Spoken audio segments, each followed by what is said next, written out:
ప్రైజ్లాడండి, అందరికీ వందనాలు. చిన్న మాట. చాలామంది పురుషులైనా స్త్రీలైనా చాలామంది ఏమనుకుంటున్నారంటే,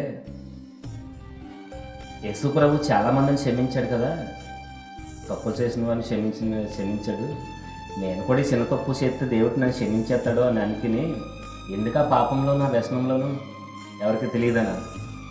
ఎవరికి తెలీదు. నేను చేసే పాపం ఎవరికి తెలీదు, నేను చేసే తప్పు ఎవరికి ఏం తెలియదు, ఎవరికి తెలియదు.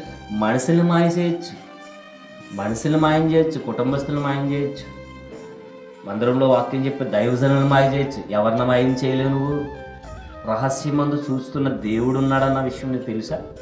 ఆయన మాయ చేయలేవు అని తెలుసా? దావీదు ఏమంటాడో, నేను పాతాళంలోకి వెళ్ళినా అక్కడ ఉన్నావు, ఆకాశంకి వెళ్ళినా అక్కడ ఉన్నావు. దావీదు గారు అన్నమాట. అంటే దేవుడు చూడలేదంటే ఏమి లేదు.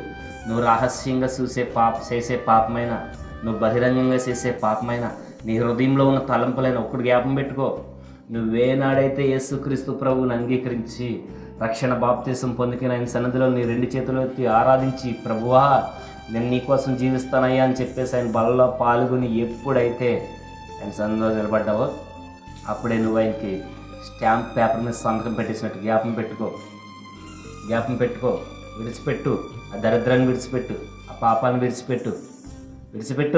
విడిచిపెట్టనంటున్నావు అంటే విడిచిపెట్టలేను, నాకు రాదు, సాకులు చెప్తే మనుషులు నమ్ముతారేమో, దేవుడు నమ్మడు. జాగ్రత్త, గుర్తుపెట్టుకో. పాపాన్ని నుంచి వెనకరా. స్త్రీ పురుషుడని భేదం అందరూ ప్రతి ఒక్కరు పాపం చేస్తున్నారు. ఆ దేవుడు సహించడు. మన దేవుడు రోషం కలిగిన దేవుడు. గుర్తుపెట్టుకోండి, ఎంత ప్రేమమయుడో అంతకంత ఆయన దగ్గర ఉగ్రత ఉంది.